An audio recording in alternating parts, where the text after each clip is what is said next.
कहेंगे कि आज हमारे पर ऐसा काम हो रहा है जो कभी यहाँ हुआ नहीं। जितने लाखों लोग बैठकर संदेश सुन रहे, जीवात्मा को जगाना, परमात्मा से मिलाने की साधना कर रहे और सेवाएं कर रहे हैं। और ये काम इस धरती पर किसी ने कभी नहीं किया। लोग ये सोच रहे हैं कि आज कभी कोई ऐसा आया ही नहीं इसने इस तरह काम करने की योजना बनाई और जमीन को सार्थक बनाया,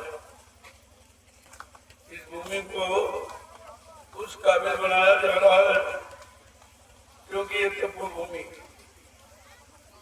इस भूमि पर 88,000 ऋषियों ने तपस्या की, तब से ये भूमि विकासकारी, इस पर कोई अच्छा काम करने वाला आया ही नहीं और न किसी ने किया है। आज ये अवसर मौका मिला है इस भूमि का भाग, इस भूमि का भाग जाग गया। अब इंसान भाग अपने न जगह पर बात होती, लेकिन भूमि का भाग, इस भूमि पर आगे आने वाले समय में इतने लाख लोग आएंगे, इसी पर बैठकर सिमरन ध्यान भजन, जीवात्मा को जगाना, परमात्मा से मिलाना, ये साधना करें और सत्संग सुनेंगे, फिर सेवा करेंगे, तरह तरह के। ऐसा तो काम किसी ने आज किया नहीं, थोड़ा बहुत अन्य तो आप लोग पैदा कर, लेकिन ये काम अन्न पैदा करने से धरती धन्य नहीं होती। वो तो कोई धार्मिक कार्य, कोई सब जीवों के हित का, भले का, कल्याण का कार्य होता है, तब ये धरती धन्य हो जाती। आज ये मौका मिला है कितने लाख वर्षों के बाद इस भूमि का सौभाग्य जगा, इस पर कोई अच्छा काम होने जा रहा है, उसी की तैयारी की जाए।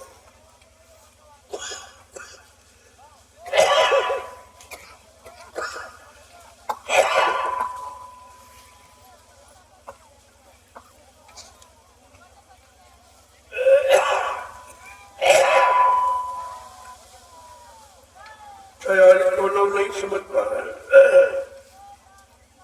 कि किस कैसी तैयारी होने जा रही है, तो जानकारी नहीं है,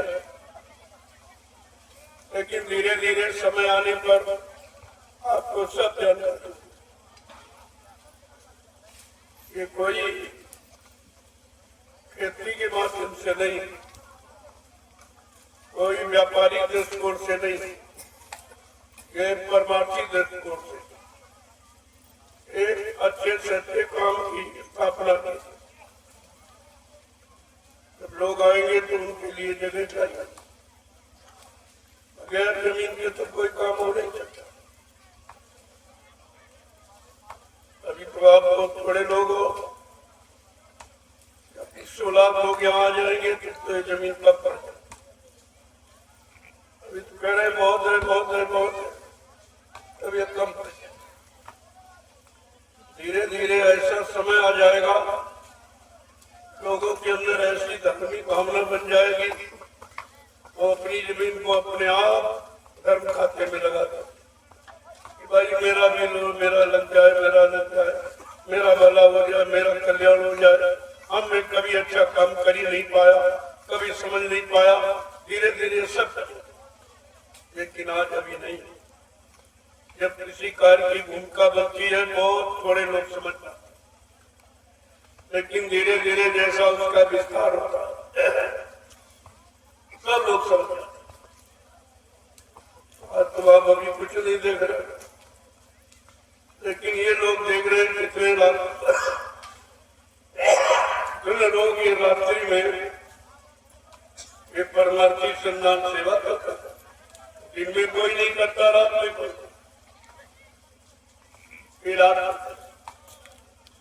क्योंकि धूप ज्यादा होती, हवा बहुत तेज चलती है, ये बालू बहुत उड़ती है तो सेवा नहीं होता, इसलिए इसको रात्रि का समय निर्धारित किया गया। रात में ठंडक रहेगी, धूप नहीं होगी, हवा कम हो जाएगी, तो सेवा करने में लोगों को परेशानी नहीं। और ये सेवा वो है जो किसी की समझ में नहीं आता। मैं किसी की जमीन लेने नहीं आया, तो बड़े ध्यान से सुनूंगा, ये काम मैं करने नहीं आया। लेकिन जो मैंने जमीन ली है, खरीदी पैसा देकर, उसी जमीन को सुधारा जा रहा है, उसी जमीन की व्यवस्था की जा रही है। लेकिन अब आप नहीं समझ पा रहे तो कोर्ट कचहरी चले जाओ, देख लो। हमारा सब खुला अभियान है, किसी की 1 इंच जमीन हमको नहीं चाहिए, चाहो 2 फुट 2 फुट हम अपनी छोड़ दें, ये तो कर देंगे, लेकिन हम किसी अगर आप इच्छा रखते हो कि हमारी धार्मिक कार्य में लग जाए, धर्म में लग जाए, अच्छे काम में, अच्छी व्यवस्था में लग जाए, तो आप हमसे पैसे ले लो और जमीन भी दो, फ्री मुफ्त नहीं लेंगे। दान आन का काम यहाँ नहीं होता, ये भिखारीपन का काम मैं नहीं करता, मैं पैसा देके मोल खरीदता। हाँ, पहले युगों में बादशाहों को लोगों ने दान दिया है, लेकिन कलयुग में भी लोग चाहते हैं कि मैं नहीं चाहता। मैं किसी के 1 इंच जमीन बिना पैसे की लेता ही। लोगों ने काम ने कहा नहीं, ये काम आपकी इच्छा है तो आपका हम मान भी लेंगे कि आपने धार्मिक कार्य में जमीन लगा दी और पैसे ले लो, दोनों काम हम दान भी आपका समझ लेंगे और पैसा भी दे देंगे। ऐसा हिंदुस्तान में कोई नहीं। तो आपको तो समझना चाहिए भाई, जमीन तो यही रहेगी, कहीं चली नहीं जाएगी, आपके बाल बच्चों के काम आएगी। जो व्यवस्था यहाँ बन जाएगी वो यही के लोगों के प्रयोग में आएगी। अब तुम नहीं समझ पा रहे तो उसके लिए क्या, इस बात को ध्यान में देना चाहिए। तो ये क्यों लिया जा रहा, क्यों किया जा रहा, क्या जरूरत है? हमको तो कोई जरूरत है, आप लोगों को जरूरत है, मुझे मालूम है। तुम अपनी जरूरत भी नहीं समझ पा रहे हो कि आगे हमको क्या जरूरत पड़ेगी। महात्माओं को सब पता कि आगे भविष्य में एक ऐसा समय आ रहा, कैसी स्थिति परिस्थिति बनने जा रही है, कैसा माहौल वातावरण बनने जा रहा कि तुम सब लोग परेशान हो जाओगे, बीमारियों में फंस जाओगे, गिर जाओगे, तुम्हारा निकलना बड़ा मुश्किल हो जाएगा। उसके लिए व्यवस्था की जाती है। थोड़ा समय निकल जाने दो, आप सब समझ लो कि क्या है। आपको तो इस पर कोई शंका संदेह करना ही नहीं चाहिए, क्योंकि मैं किसी की जमीन लेने नहीं आया, मोल खरीदा पैसे देकर, और जो ली है उसी को सुधार करता हूँ, क्योंकि आगे भीड़ होने वाली है। जीवन रक्षक पूजा महान पावन पर जो जुलाई के महीने में होने जा रहा है, उसमें 20 लाख लोग आएंगे, उनके लिए जगह का इंतजाम किया जा रहा है। तो भाई बाबा जी, फिर मैं नहीं ले रहा हूँ, मैं इन प्रेमियों के लिए जो दूर दराज से आएंगे, उनके बैठने का, रहने का, खाने पीने का, सत्संग सुनने का, साधना करने का, ये सब कुछ न कुछ तो जगह चाहिए। उसी जगह का ये निर्माण किया जाए और धीरे धीरे आपकी समझ में सब आ जाएगा। मैंने आपके गांव का नाम किया, बदनाम नहीं किया। सारा हिंदुस्तान रामशाला को जानता है। रामशाला के नाम से आश्रम बना हुआ, ज्ञानाश्रम, पूरा हिंदुस्तान जान लिया। तो कितना बड़ा तुम्हारे गांव का, तुम्हारा ये नाम हो गया, तुम उसकी समझ नहीं पा रहे, तुम्हारी बुद्धि नहीं काम कर रही है। पर कोई शंका नहीं चाहिए। अगर आपकी क्या तो आप दे दो और हमसे पैसा ले दो, कहीं दूसरी जगह बाल बच्चों के लिए इंतजाम कर दो। यहाँ तो कुछ आप पैसा नहीं कर पाता, इसमें कुछ होता भी नहीं है। तो दूसरी जगह ले लो तो 4 दाने बाल बच्चों के लिए हो जाए, कोई व्यवस्था बना सकते। लेकिन यहाँ कुछ नहीं, यहाँ तो कुछ होता भी नहीं कहते। तो आपको तो मैं दोनों तरफ का लाभ देने आया हूँ। जमीन का पैसा ले लो, जमीन कहीं अच्छी देख के ले लो तो उसमें खेती करो, या सड़क किनारे ले लो, कोई दावा दुकान बाल बच्चों के लिए बना दो, व्यवस्था कर दो। लेकिन ये पड़ी जमीन, इसमें कुछ नहीं। हकीकत में पूछो, इस जमीन का ब्याज भी आपको नहीं मिलता। जो पूंजी मैं देता हूँ उस पूंजी का ब्याज भी आपको इस जमीन से नहीं मिलता। लेकिन पता नहीं, आप सोची नहीं करते, आपकी बुद्धि काम ही नहीं कर पा रही। मैं तो आपको लाभ देने ही आया, आपसे लाभ लेने नहीं आया हूँ, देने और दे रहा हूँ। फिर भी आप न समझो तो फिर आपकी कमी। आज जो ये श्रमदान सेवा हो रहा है, इसको देखिए, ये जो मेड़ बन जाएगी तो तुम्हारा भी लाभ होगा। तुम्हारी जमीन टूट के हमारे उसमें नहीं जाएगा। वैसे मेड़ में तो दोनों लोगों को चाहिए मदद करो भाई। आपको तो मैंने नहीं बुलाया, मैंने पूरी व्यवस्था बना दिया, बिना तुम्हारे पैसे के, बिना श्रम के लिए आपकी व्यवस्था बना दी। उससे बड़ा और क्या हो सकता। फिर भी तुम्हारी समझ में नहीं आ रहा है ये काम हो रहा। चलो आदि में हमारी है तो आधा सहयोग आपको करना चाहिए, तो ज्यादा कोई जाए नहीं। जबकि मैंने सूचना दी कि भाई बाद में आप मत कहना कि बाबा जी ने कोई जबरदस्ती काम किया। सूचना दो, प्रधान को भी सूचना दे दी, जो खेतों के हैं मालिक उनको भी बता दिया कि भाई मेड़ बनने जा रही है और मेड़ में दोनों लोगों का अधिकार होता आदि आदि में। तो भाई आधा काम आपको करना चाहिए, आधा श्रम आपको करना चाहिए, और नहीं तो आधा आपको श्रमदान पैसा देना चाहिए। लेकिन मैं तो आपसे कुछ नहीं मांगता हूँ और आपकी मेड़ बना दी। इसको समझिए आप पहले, ये तो कानूनन मेड़ बनाने का अधिकार है। मेड़बंदी सरकार करवाती है और हमको आपकी मेड़ ऐसे बात 2 घंटे में जो बन गई और आपसे कुछ मांगा भी नहीं। पहले समझिए इसको कि काम किसका। जब आधी मेड़ होती तो आधा श्रमदान आपको करना चाहिए, आधा पैसा आपको खर्च करना चाहिए। इतने प्रेमी ये काम करें तो इनको मजदूरी नहीं दे पाओगे, क्योंकि आधी आपकी मजदूरी होती तो देना चाहिए। लेकिन ये आपसे थोड़ी कहा, लेकिन बताया।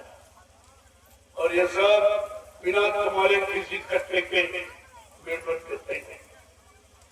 अब इससे पानी रुकेगा तो खेती में ना चलता। आपके पेट में पानी रुके, मैंने मेड़ बनवा तो तुम्हें मिले, हमारा तो नीचे है, उसमें करने की हमें जरूरत ही नहीं। सारा पानी तुम्हारा उसी चला जाता। लेकिन मैंने मेड़ बनवाकर आपकी खेत की सुरक्षा, बरसात का पानी रुके ताकि आपकी फसल कुछ बरकत को न सूखने पावे। ये काम तुम लाखों रुपए खर्च करके नहीं करवा सकते।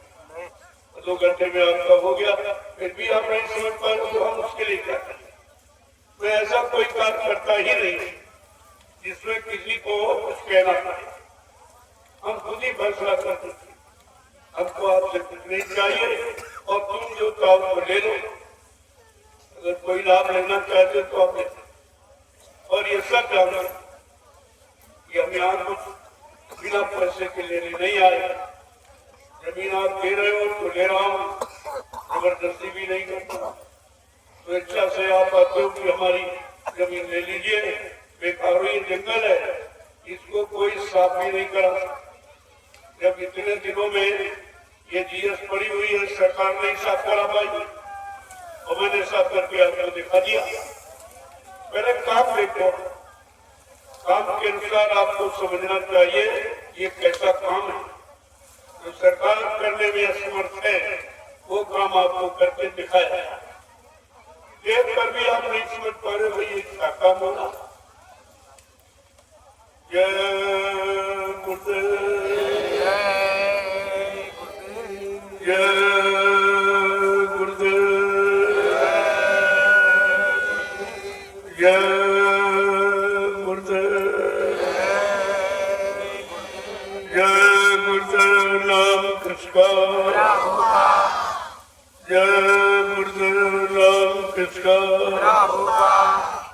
जय गुरुदेव नाम कृष्ण, प्रभु का प्यारा प्रेमियों। ये समय परमार्थ करने का है सब। आज तो कलयुग में कोई जानकारी नहीं परमार्थ क्या है, परमार्थ किसे कहते हैं, और इसीलिए सब लोग परेशान हैं।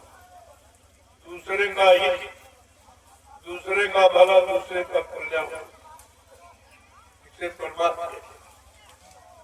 अपना निजी लाभ मिले कल्याण, स्वार्थ, स्वार्थ और परमार्थ को यही है। जो भी यहाँ किया जाएगी धरती पर और सब के लिए, इसे एक व्यक्ति, एक जाति, एक देश प्रदेश के लिए नहीं, सब सारा हिंदुस्तान ही जमीन का लाभ उठाएगा। अभी तो भूखा बोल रही, इसलिए आपके समझ में नहीं आ रहा, लेकिन धीरे धीरे आप देखते जाइए किस तरह से ये विकसित हो रहा है और लोग कैसे इसमें शामिल हो दौड़े चले आ रहे हैं बाकी के लिए। अभी जाना है कि कहाँ पे मिलना नहीं है, लेकिन जो मिलना है उसे कहा नहीं जा सकता और वो कोई दे भी नहीं सकता। जो मिलने की बात है वो तो कोई जानता ही नहीं है। इस परमार्थी सम्मान सेवा का क्या लाभ है और ये लाभ किनको मिलता है, ऐसे इंसान बहुत कम है। लेकिन धीरे धीरे इनके अंदर परमार्थी भाव, संतों के परमार्थी वचन सुनाकर इनमें परमार्थी भाव पैदा किया जाता और ये सब परमार्थ की तरफ चल पड़ेंगे। आज नहीं तो कल, अब इतना ज्यादा समय नहीं रहा है, परिवर्तन बिल्कुल तगादा है। या ये समझिए तुम्हारे पीछे ही खड़ा, लेकिन तुम पीछे घूम के देख ही नहीं पा रहे। जब तक अपने आप में परिवर्तन नहीं करोगे तो संतों का परिवर्तन आपको दिखाई नहीं देगा। तो जब तुम अपने में परिवर्तन करोगे, खान पान में, विचारों में, देखने सुनने, उठने बैठने, बोलने चालने में, तब तुम परिवर्तन देख सकोगे। संत महापुरुष होता है। तुम अपने आप में परिवर्तन बदलाओ लाना नहीं चाहते हो और संतों का परिवर्तन देखना चाहते हो, तो फिर कैसे समझ पाओ? जब तुम करोगे तो तुमको समझ में आएगा कैसे सब हो गया। लेकिन धीरे धीरे जो इशारा किया जा रहा है उसे आप समझिए। इशारे का मतलब आज जमीन पर इतने लोग बैठे, जमीन मालिक को भी नहीं पता मेरी जमीन पर इतने लोग आ जाए। इतने लोग बैठेंगे, बैठ के शुद्ध धार्मिक संदेश परमार्थी सेवा का सुनेंगे, करेंगे, किसी को नहीं मालूम, क्योंकि ये काम मानव बुद्धि के परे, न मानव सोच सकता, न मानव कर सकता और न मानव विश्वासी कर सकता। वो काम करके आपको दिखाया जाएगा। इसी चमत्कार को पूरा हिंदुस्तान नमस्कार करेगा। यही चमत्कार है जो कोई नहीं कर सका, वो आपके सामने किया जा रहा है। क्योंकि संसार में इतने धार्मिक संप्रदाय हैं, सब दान लेते हैं। मैं एक ऐसा अकेला व्यक्ति हूँ जो दान लेते, लेता नहीं, लेता हूं। और आपको तरह तरह से बीमारियों में, परेशानियों में, दुख तकलीफों में, दुर्घटनाओं में, अकाल मौत में ये अप्रत्यक्ष दया आप पर होती है। कैसे आपकी संभाल कर दी जाती है, कैसे उस घटना को रोक दिया जाता है, आपको उस समय वहां से हटा दिया जाता है, सत्संग में बुला लिया जाता है, तो काल अपना काम कर लेता है। क्योंकि सत्संग में तो आ नहीं सकता था, यहाँ वो नहीं काम कर सकते। यहाँ काल की हिम्मत नहीं है कि यहाँ आवे, अगर आएगा किसी में मिल जाएगा, मिलके ही करेगा।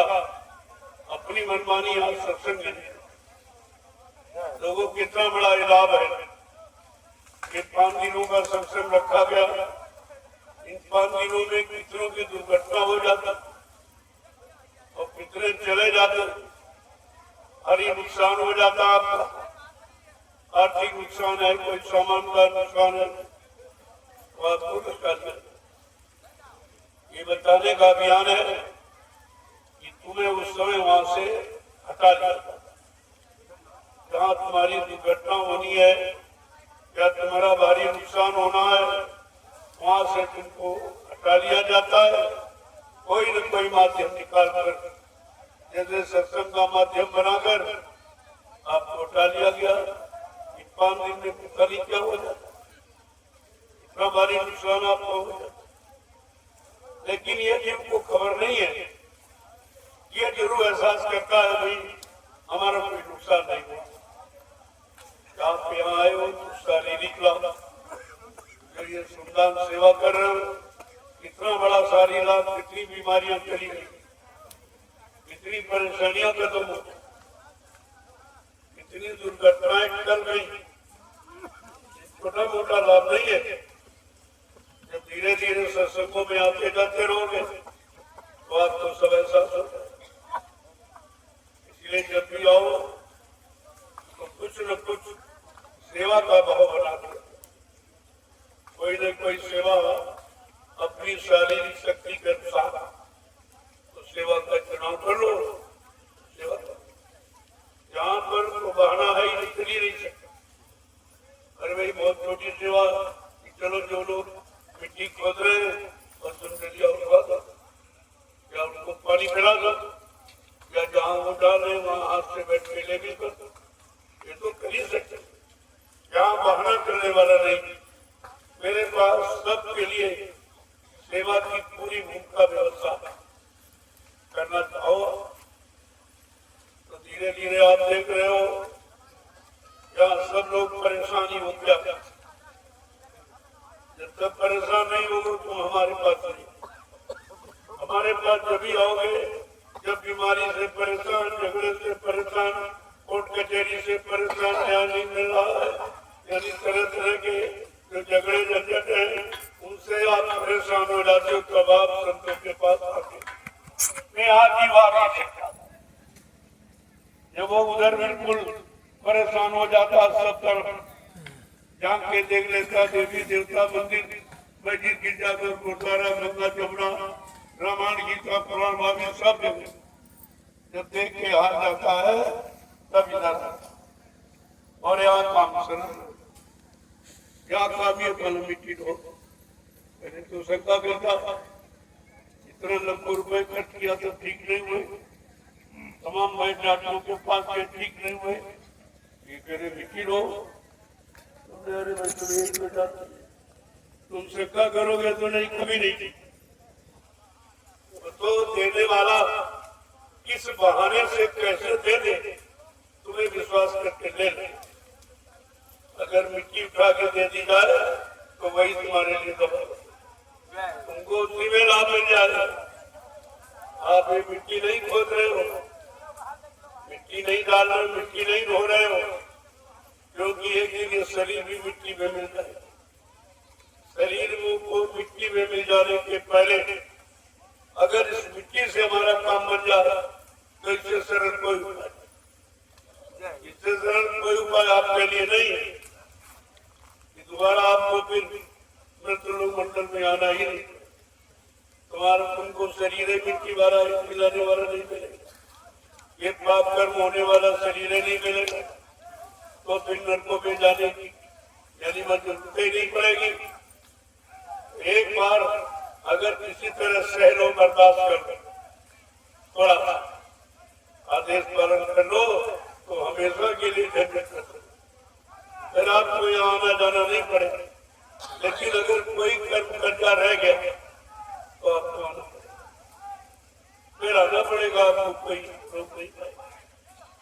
इसलिए महापुरुष तुमको सारे कर्म कर्जों से छुटकारा दिया जो तुमने पहले किए, अनंत जन्म आपने लिए हैं, और जन्म पाकर आपने कितना पाप है, कितना कुकर्म है, कितनी हिंसा है, हत्या है, झूठ है, छल है, कपट है, बेईमानी है, धोखाधड़ी, व्यभिचार, उपचार सब किया। इतना बोझा आपके सिर पे लगा है, और इनमें से किसी बोझे को कोई कम नहीं करा सकता।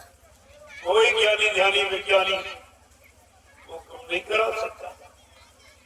वो केवल संत महापुरुषों के पास ऐसी भूमिका व्यवस्था है, तुम्हारे अनंत जन्मों के पापों को वो किसी बहाने तुम्हारा दूर करा देंगे, और तुम्हें पता भी नहीं चलेगा।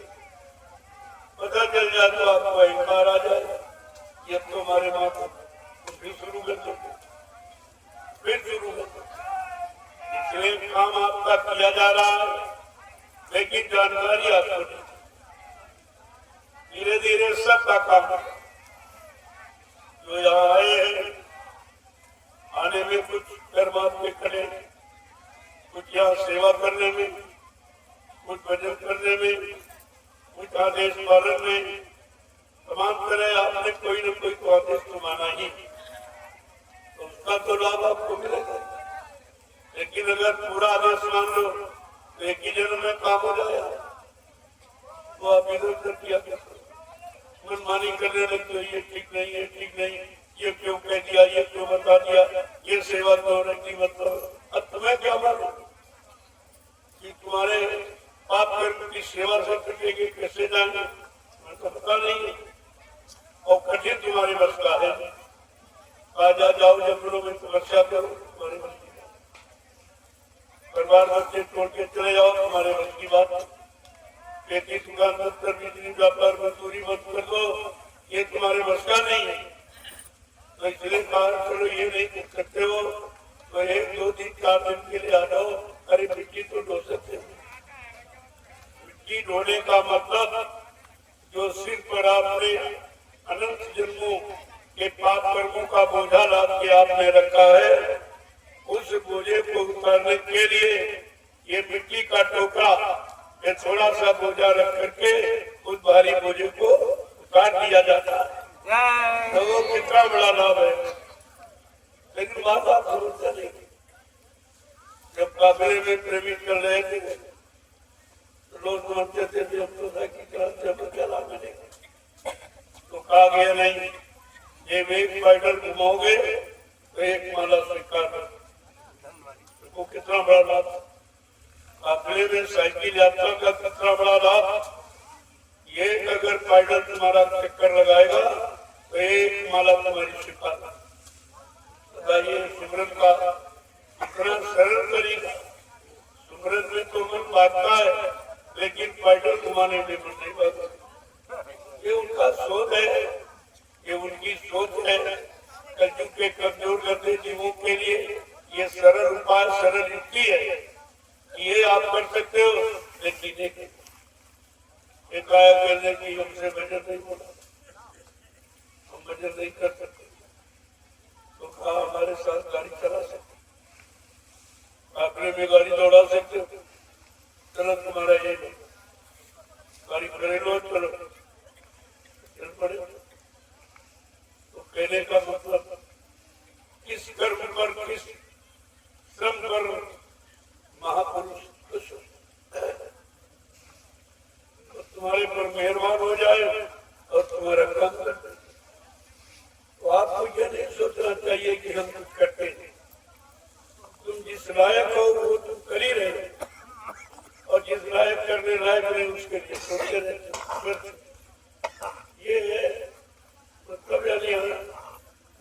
आवश्यकता है? ये चिंता कोई लाभकारी नहीं है। तुम जो जीव जिस लायक है उसको इस सेवा में लगा दिया और वो सेवा कर रहा।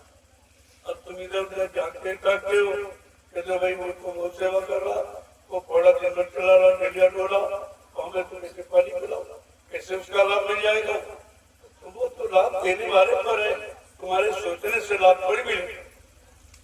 देने वाला मजदूरी अगर बैठे की दे दे तो उसकी खुशी की बात है। कह रहे तुम कुछ ना करो। यहाँ पर एक महात्मा जी थे, वो पहाड़ी पर बैठे थे, तो कुछ मजदूर वहां से रोड निकलते थे, कहते देखो इतना आटा करता मस्त बैठा कुछ नहीं करता, बैठा है कुछ नहीं करता, कितना आटा। महात्मा जी ने सुना। जब दूसरे दिन वो आए सब उनको बुलाया, कहाँ जाते हो? चलो महाराज मजदूरी। कल कितने पैसे मिलते? 2 रुपये।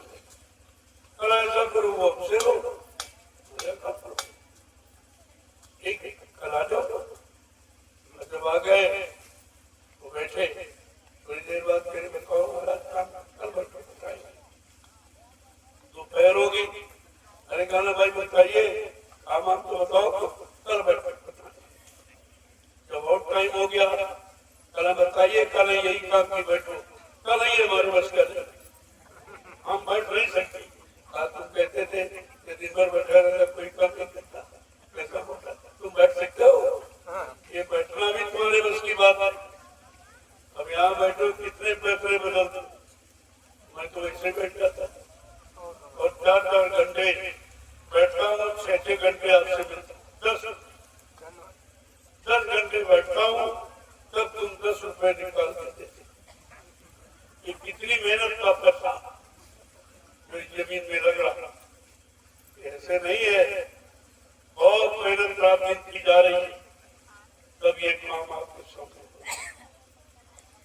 इसलिए आपको समझना चाहिए तुम्हारी मेहनत की कमाई। मैं फ्री बुक नहीं लेता हूँ, महीने 4 घंटे संदेश देता हूँ, 6 घंटे बैठकर आपसे मिलता हूँ, आपका दर्शन करता हूँ, तब तुम 10 रुपए देते। ऐसे तो बहुत मेहनत की कमाई, तभी अच्छे काम में लग रही है और लाखों लोग आज उसका लाभ उठाते, आगे करोड़ों लोग लाभ उठाएंगे। अभी तो संख्या धीरे धीरे आप देख रहे हो, हर कार्यक्रम में 2-4 हजार आदमी बढ़ गए। तो बाहर कार्यक्रम में करने जाता हूँ, 2-4 हजार आदमी बढ़ गए। यहाँ तो इतना आदमी आ जाएगा कि आसपास के साथ पूरी जनरेशन अगर मिला दी जाए तब भी कुछ इतने। तो पूर्णिमा पावन पर्व होने जा रहा जुलाई के महीने में, तो आप देखना इतने लाख लोग यहाँ आएंगे और तब तक तुम्हारी व्यवस्था बन जाएगी। आप लोग व्यवस्था बना रहे हो अपने ग्रुप परिवार के लोगों को बैठने के लिए, तो उसका लाभ आपको मिलेगा। जो व्यवस्था बनाता है लाभ उसी के खाते में आता। मिट्टी आप डो रहे हो तो लाभ किसी दूसरे को थोड़ी मिलेगा, आपको तुम्हें को मिलेगा। क्योंकि तुमने भजन का समय मिट्टी ढोने में लगा दिया, मिट्टी खोदने में लगा दिया, सेवा करने में लगा दिया, तो भजन तो तुम्हारा स्वीकारेगा बिना किए। अरे भजन तो बैठकर आंख बंद कर सभी बैठ सकते, लेकिन पौड़ा सब नहीं चला, मिट्टी सब नहीं धो, धूप में सब नहीं काम कर सकते, ये तो भजन से भी कठिन। इसलिए संत महापुरुषों ने कहा कि कलयुग में तो भजन कोई कर नहीं पाएगा, कोई नहीं, लेकिन सेवा सब कर लेंगे। अगर भजन का लाभ सेवा के द्वारा दे दिया जाए तो सबका काम हो जाएगा। ऐसे तो कोई जीव नहीं जा पाएगा। तो कहा भजन से कोई एक आता, लेकिन सेवा से सब चले जाएंगे अगर सेवा पर विश्वास करके चले। बात विश्वास, इतना बड़ा लाभ आपको इस सेवा का भजन के प्रेमियों को तो चाहिए चलो भाई भजन नहीं हो रहा, सेवा बना करेंगे, सेवा में लगे रहोगे। भजन तो निजी स्वार्थ है, तुम्हारा अकेला, लेकिन ये जो सेवा करोगे इसमें लाखों लोगों का लाभ है, तो ये अच्छा कि वो अच्छा। इसलिए संतों ने कलयुग के जीवों को लाभ देने के लिए सेवा प्रधान अंग रखा। अगर सेवा करोगे तो आपको ये सब लाभ। जय गुरुदेव, जय गुरुदेव, जय गुरुदेव, जय गुरुदेव नाम किसका, जय गुरुदेव नाम किसका, प्रभु का प्यारा नाम। प्रभु अभी प्रेमी उधर सेवा, मुझे रोजी रोज कहना, ये बैठने का सब बैठने बैठा के अगर सत्संग सुनाना तो कहाँ सुना था। ये सेवा में क्यों आया, जहाँ प्रेमी सेवा करते वहीं, ताकि तुम सेवा भी करते रहो और सत्संग दोनों लाना। क्योंकि सत्संग तो कानों से सुनो और कान से तो कोई सेवा करते नहीं। सेवा हाथ पैर में, तो हाथ पैर सेवा करें तो तुम्हारे कर्मों की गंदगी साफ हो जाए, शरीर स्वस्थ हो जाए, बीमारियां निकल जाए। और कानों से जब सत्संग बच्चों को सुनोगे, जो तुम्हारे अंदर कानों की में पहले गंदगी मतलब अश्लील शब्दों ये सब जो आपने भर रखी, ये गंदगी निकल जाएगी। वो अमृत पानी, वो आपको शुद्ध पानी सुनाएंगे। ये गंदगी के कारण नहीं सुनाएंगे। जब तक एक कानों की गंदगी नहीं निकलेगी, वो आकाश वाणी, ब्रह्मवाणी, अनहत वाणी, ईश्वर वाणी आपको सुनाएंगे। कभी तो ये सारी गंदगी दूर करने का ही उपचार है। ये परमार्थी संग्राम सेवा, ये उपचार है। सब कर्म भी साफ हो जाए सत्संगों से, आंखें समझाए ठीक हो जाए, साफ हो जाए दर्शन से, और हाथ पैर साफ हो जाए सेवा करने से। ये सब तरफ का लाभ है। जो शरीर के अंगों से जो आपने दुष्कर्म पाप कर्म किया है, वो गंदगी कैसे उतरेगी, उसके लिए आपके ये शारीरिक संग्राम सेवा रखी। इसका कोई न कोई विशेष कारण आज तो आपको नहीं दिखाई दे रहा, केवल मिट्टी ही दिखाई दे रही। लेकिन कल जो भूमिका व्यवस्था बनने जा रही है, जब वो देखोगे तब आप अपने आप को धन्य मानोगे कि हमको समय से सेवा का अवसर मिल गया। अब तो बहुत लोग आ गए, अब सेवा का तब तक सेवा आप कर डालोगे। जो पीछे से लोग आएंगे उनको करी कराई व्यवस्था मिली, लेकिन इस सेवा का लाभ उनको नहीं मिलेगा। इस लाभ से वंचित रहे। उनको जो जमीन आप बना के दोगे, बैठ के भजन तो कर सकते, सत्संग सुन सकते, भंडारा भोजन प्रसादी पा सकते, ये तो सब, लेकिन ये सेवा का लाभ, ये लाभ आज आपके खत्म। इस लाभ के लिए वंचित रह जाएंगे। उनको भजन करना पड़ेगा। और तुमको भजन से फुर्सत दिलाई जा रही, सेवा करने लगो धीरे धीरे। जैसे मन शांत हो जाएगा तो तुम सेवा करते करते भजन कर लो। अरे भी नाम ले, काम करते रहो, नाम लेते रहो, जरूर आओ भजन का। भजन कहते नहीं भजेंगे, भजवाने हमको ये काम अभ्यास में आ गया हमारे, कहते नहीं ये काम हमको भज गया, उनकी समझ में आ गया। भजन का मतलब है कि भज जाना, मिल जाना और यहाँ से भाग के अपने घर पहुंच जाना, उसको कहते हैं भजन। ये भजन का सच्चा और वही आपको बताया जा रहा, और उसी की भूमिका व्यवस्था ये श्रमदान सेवा बनाई जा रही कि किसी तरह से ये शरीर पाक साफ, इस शरीर से जो भी बुरे कर्म हो गए वो धीरे धीरे परमार्थी श्रमदान सेवा से साफ हो जाए तो बस आपका काम हो जाए।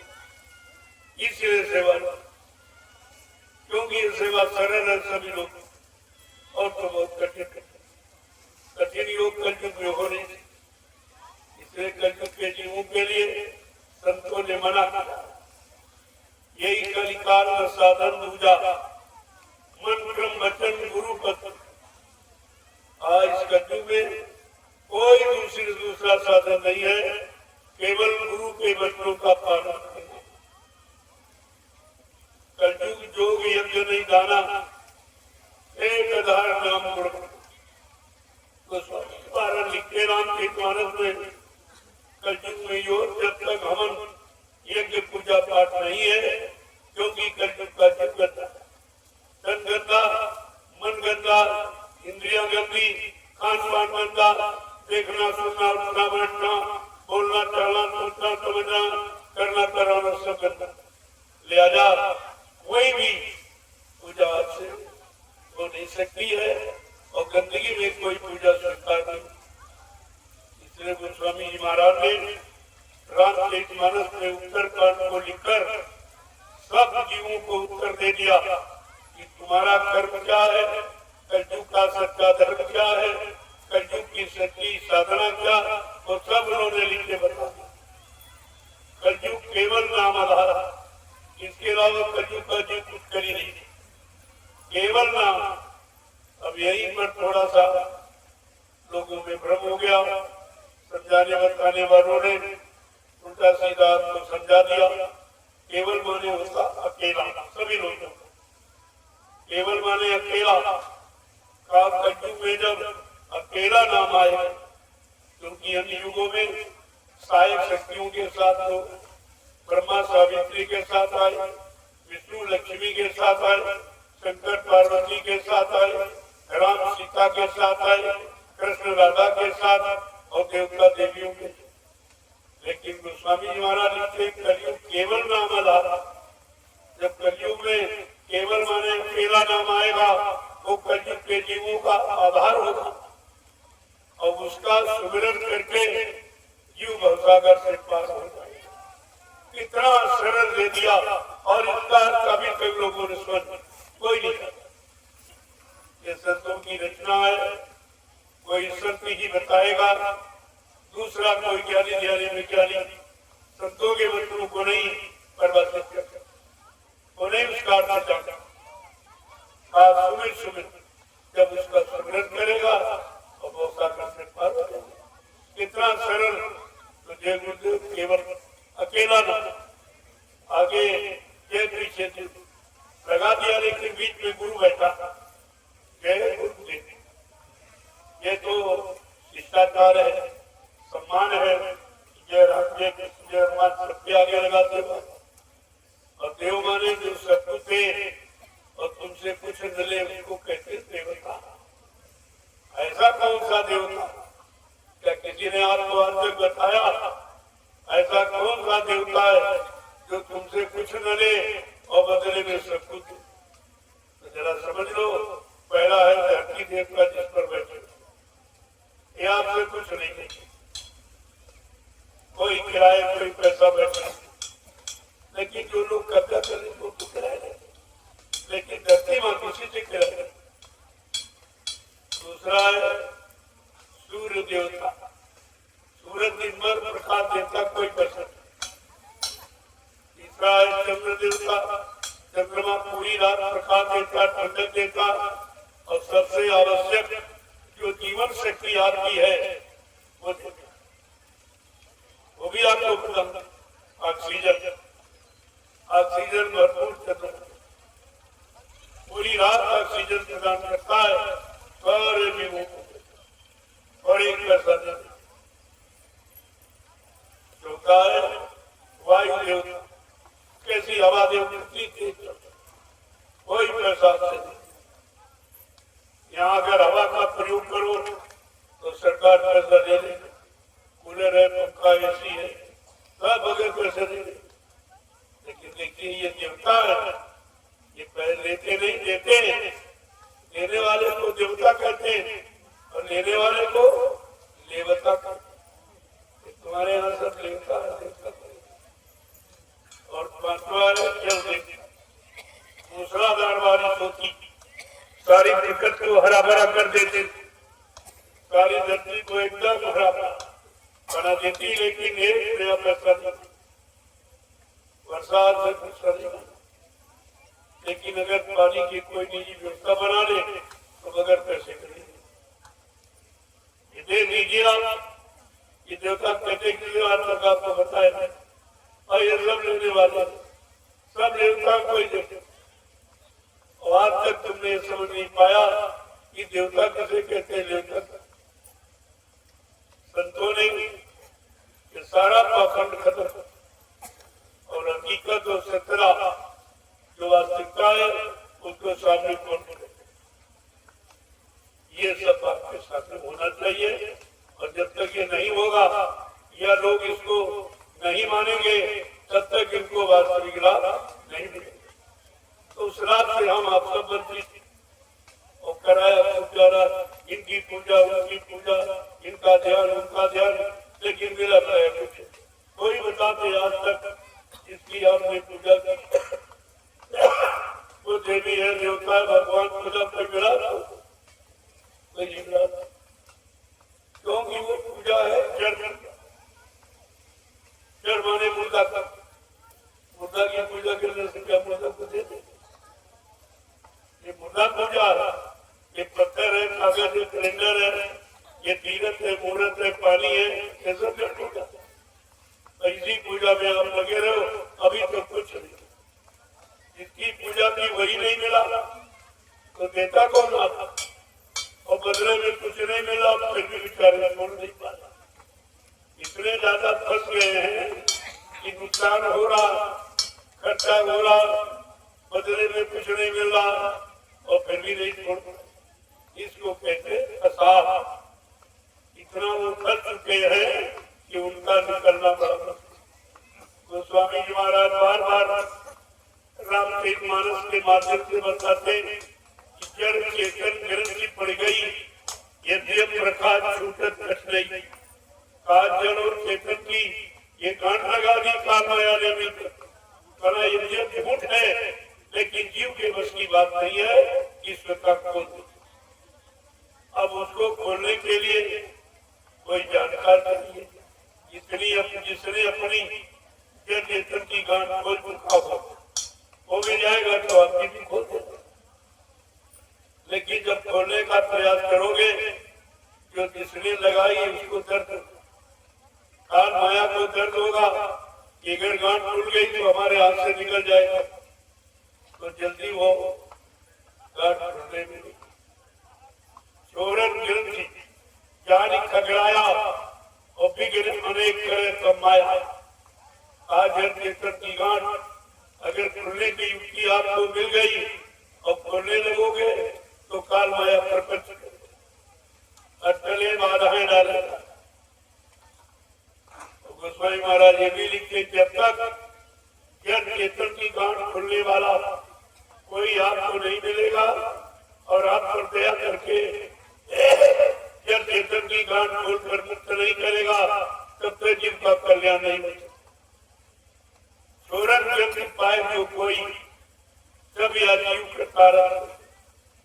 जड़ चेतन की गांठ खुलने की युक्ति किसी संत महापुरुष के द्वारा अगर मिल गई तो ये मानव जीवन तब ये सार्थक होगा।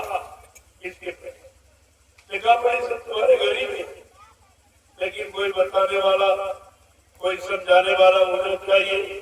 जिसने अपना काम कर लिया है वो तुम्हारा भी काम कर देगा। केवल पढ़ने वाला बचने वाला आपका काम नहीं, जिसने कर लिया वो तुम्हारा भी काम कर। आपको तो उसकी खोज करो कि जिसने अपनी जीवात्माओं को जगा के परमात्मा से मिला लिया, वो तो आपका काम करते। बाकी पढ़ने वाला तो पढ़ के सुना दे, किसी से सुना है तो किससे कहानी गुरु में सुना देना, लेकिन वो मिला नहीं और आपको मिलाने वाला चाहिए। समस्या तो यही है कि तुमको चाहिए मिलाने वाला और ये बात हमारी समझ में आई नहीं। अपनी मनमुक्ता में आकर जिस हट में आप कम करने लगे तो उसका कोई मिलने का माध्यम नहीं। तो जब तक कोई आदेश देगा तब आप उससे तुम्हारा अधिकार मांगने का बनता है। आपको किसी ने आदेश दिया था? कोई आदेश दिया कि पत्थर पर पानी डाल? क्या पत्थर के अंदर पानी प्रवेश कर सकते हैं? यहाँ तो पुराण प्रतिष्ठा बता रहे इतना झूठ कि झूठ की हद हो। अरे पत्थर में क्या प्राण प्रविष्ट हो सकते हैं? इतना तो आप जानते हो। अगर पत्थर में प्राण डालना कोई जान गया तो किसी को मरने नहीं देगा, तो वो बड़ा प्राण वापिस कर देगा। इनसे पूछो तुम्हारे बाप मर गए, उनको जिंदा कर पाए? उनके अंदर प्राण प्रतिष्ठा कर पाए हो जो पत्थर की बात करते धोखा करते? इतना झूठ बोलते। इसीलिए कहा जग अंधा और पूरी अंधा और ताते बच गई अदालत। यहाँ तो अदालत बची। भगवान के नाम पर, ईश्वर के नाम पर, पूजा के नाम पर, कीर्त के नाम पर, मूर्त के नाम पर जितना लूटना चाहो और लूट। राम के नाम पर, कृष्ण के नाम पर लूटे तो बस। राम से किसने मिलाया? सीताराम का दर्शन किसने किया और पैसा पड़ गया? चंदा बंदे ने लिया गया, लेकिन राम से मिलाया नहीं। लोगों ने कहा अयोध्या में प्राण प्रतिष्ठा की जा रही। अरे भाई तुम सबसे बड़ा हो, उससे हमारी बात कराओ, मैं भी आऊंगा। क्या सीताराम से मुलाकात कराओगे? कोई बातचीत करा सकते हो? कुछ सब झूठ और कोई कहने वाला। इसीलिए कहा सरकार ही अंधा है। अंधा अंधे को रास्ता बता रहा, पहला सबको सुना रहा है जो खुद ही नहीं सुन रहा। आपको इसे विचार करना चाहिए। जब तक सत्संगों में नहीं आओगे, सत्य का संग नहीं करोगे, सच्चाई का ज्ञान आपको नहीं होगा। और इसी झूठ में हमेशा घूमते रहोगे, ठगते रहोगे, मरते रहोगे, जन्मते रहोगे, आपको छुटकारा कभी नहीं। इसलिए करिए एक सत्संग, बाधा सकल बिठाए, फिर ऐसा अवसर ना मिले दुर्लभ नर्तन का। कितना बड़ा कि हर रोज प्रतिरोज सत्संग करो। सुनो सुनाओ पढ़ो पढ़ाओ नहीं करो, बात करने की और तुम सुनने की बात। सत्संग सुनाने के लिए नहीं कहा, करने के लिए कहा। आपको इसलिए सुनाया जा रहा कि सुनकर तुम करो और करने का लाभ प्राप्त करो।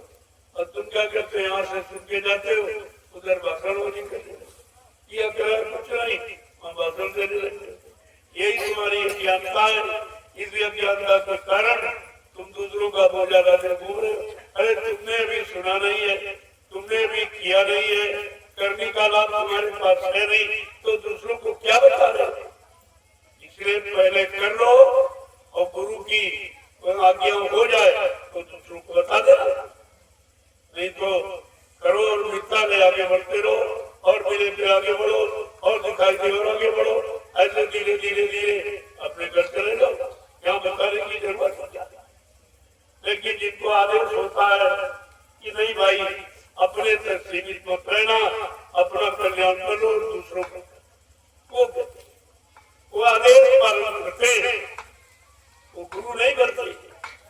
न गुरु बनकर कोई गुरुवाई करते, कोई दान दक्षिणा मांगते, कोई लोभ लालच कर, कुछ केवल आदेश का पालन करते कि भाई चलो आप भी अपना काम कर लीजिए, ऐसा आदेश हुआ। यहाँ तो आदेश की बात है, जो मुझे आदेश हो तो मैं आपको बता, जो मुझे आदेश, मैं अपनी तरफ से कुछ कभी नहीं करता। जो आदेश होता है वो आपके घर तक पहुँचा देता। मैं भी कर रहा हूँ और आप भी करिए, आपको भी लाभ मिल जाए। तुमको लाभ पाने की जरूरत होनी चाहिए, बाकी कोई जरूरत। अगर किसी तरह की और कोई जरूरत बीच में खड़ी कर दोगे तो तुम विश्वका भी विश्वका आपको कुछ नहीं मिलने देगी न करने की। जय गुरुदेव, जय गुरुदेव, जय गुरुदेव। नाम किसका? प्रभु का प्यारा नाम। जोर से बोलो, सब मिल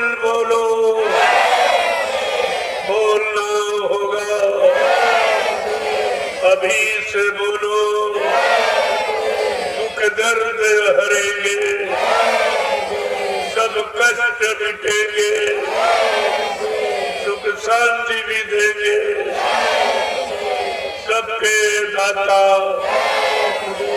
सबके मालिक, प्रेम से बोलो, ये नाम नहीं इंसान का, ये काम नहीं इंसान का। अभी आपके सामने है प्रमाण, ये जो सेवा कर रहे इंसानों की वस्तु, ये भक्तों की वस्तु, ये गुरुभक्तों की वस्तु है, किसी की। और सब जानते हैं ये मतलब ये गुरुदेव प्रेमियों के सिवाय का कोई नहीं, सब जानिए, कोई नहीं। यहाँ दिन में किसी की हिम्मत नहीं है, हाथ में कुछ नहीं। आप देख लीजिए किसका बड़ा काम, ये दोनों पक्षों, ये ऊपर वाले खेतों को ज्यादा लाभ, इनका बरसात का पानी फसल अच्छी हो, आपको तो लाभ कर, आप अपने लाभ के लिए नहीं ये मेल बनाई, ये ऊपर वाले खेतों के। अब ये बेचारे न समझ पाए, तुम्हें करना भी नहीं पड़ा, तुम्हारा काम भी हो गया, और क्या क्या इतनी भीड़ बनाने में लाखों रुपए लग जाता, और महीनों समय लगता, और देखो 2-3 घंटे में सब जय गुरुदेव। अब आप लोग जो श्रमदान सेवा की है उसका प्रसाद जरूर, ये कहीं नहीं मिलता, हिंदुस्तान में कहीं चले जाओ कोई प्रसाद नहीं देता, तुम ही ले जाते हो खरीद कर, और पंडा पुजारी वहां बैठा थोड़ा सा निकाल के लौटा पूरा डिब्बा, लेकिन कोई अपनी तरफ से प्रसाद बनाकर न कभी दिया न कोई दे सकता। ये पहली पहचान है, प्रसाद बनाना किसके बस, कौन प्रसाद बना सकता, ईश्वर विचार करना चाहिए। और यहाँ प्रसाद बना कर लोगों को लाभ दिया जा रहा, बीमारी महामारी से छुटकारा दिलाया जा रहा, भूत प्रेतों से निजात दिलाई जा रही है, ये तो काम कोई करा ही नहीं सकता। आपको समझना चाहिए यहाँ किसी तरह का कोई नुकसान, अब आप बड़ी देर में समझ पाओगे कि भाई नुकसान है कि लाभ है कि हानि है, लेकिन धीरे धीरे जब आओगे तो सब समझ में आ जाएगा। अब आप लोग को साथ, तब तक जो लोग उधर सेवा कर रहे हैं सफाई सफाई बात करिए, उनको बाद में बुलाऊंगा, और तुम्हारे पर तो स्पेशल दे, तुम हुकुम आदेश का पालन करते ये बैठ गया, ये आदेश के पहले ही बैठ गए, और तुम आदेश का पालन, यही तो बात समझनी चाहिए। जब बुलाया जाता तब आता, वो दया करती, वो दया के साथ महाप्रसाद, और ऐसे आप आदेश खंडन करके आ गए तो प्रसाद तो मिलेगा, लेकिन दया उनको वो देखिए जो सफल, उनको देखिए वो भी आपके जैसे, उनके अंदर ही क्यों भाव कि नहीं, जब तक बुलाया नहीं देगा नहीं जाऊंगा, क्योंकि दया लेना है तो जब बुलाएंगे तब दया, अपने आप दया थोड़ी फेंक दी। अब आप लोग लाइन से खड़े हो जाओ और इस मान प्रसाद हो जाए। जय गुरुदेव। और देखिए इन पेड़ों का स्वभाव, इनमें भी जीवात्मा, इनको भी प्रभु का नाम सुनने को दे देना चाहिए, इनकी भी योनि बदल जाए, ये भी परमात्मा लाभ बात कर, उनको इन पेड़ों को मिला। अब लोग बेचारे नहीं समझ पा रहे, ये जल्दी उड़ीसा घाटी जिन्हें प्रभु कथा सुधा दी, अब ये जल्दी वही नहीं समझ में क्या आ रहा, पेड़ भी लाभ कर बदलने करते बिचारे खड़े हैं, इतने युग बीत गए होंगे, ये सौभाग्य इन पेड़ों को नहीं मिला है, इनमें भी जीवन का विद्वान इतने हरे पेड़ काटने की बात को मिला था। तो ये कितने दिन के लिए आया है, तुम बीच में काट दोगे तो बेचारों फिर उसका काम आपने घर में, ये सब समझदारी के साथ काम करो। जय गुरुदेव। अब आप लाइन से खड़े हो जाओ।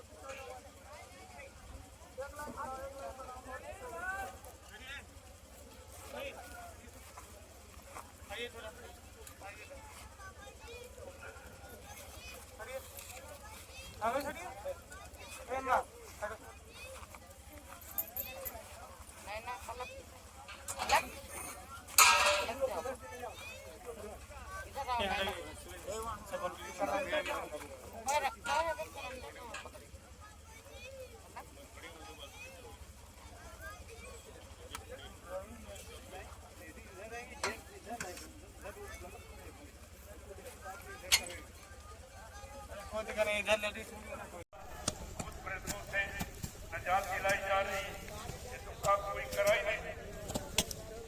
आपको समझना चाहिए यहाँ किसी तरह का कोई नुकसान, अब आप बड़ी देर में समझ पाओगे नुकसान है कि लाभ है कि हानि है, लेकिन धीरे धीरे जब आओगे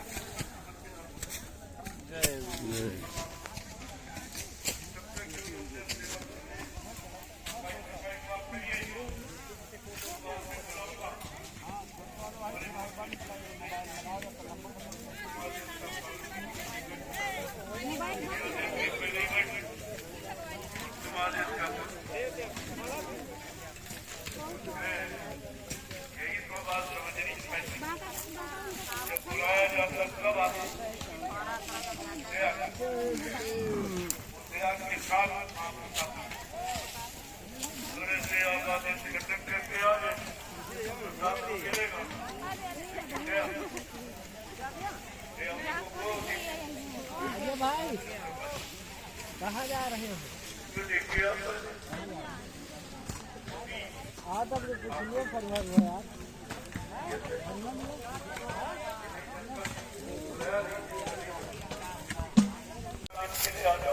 अरे मिट्टी तो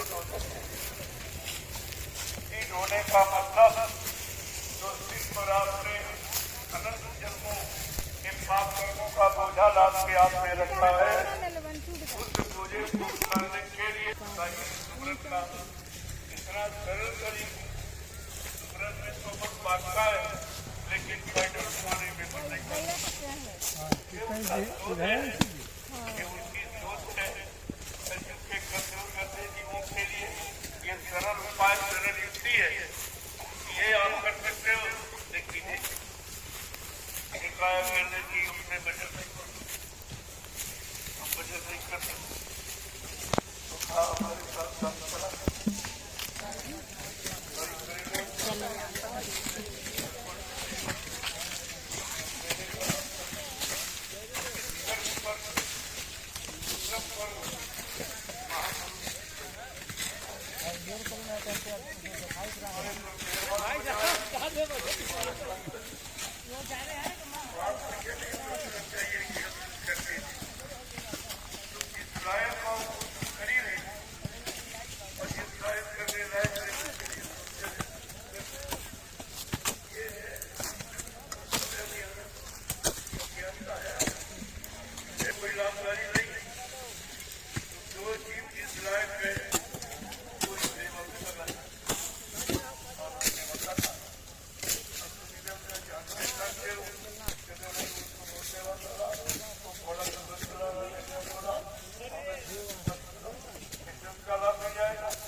इसमें लगा है और इसमें व्यवस्था है तुम्हारे अनंत जन्मों के पापों को तुम्हारे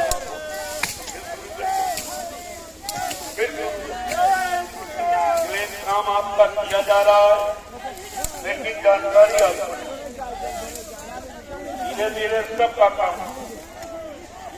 तो यहाँ आए हैं आने में कुछ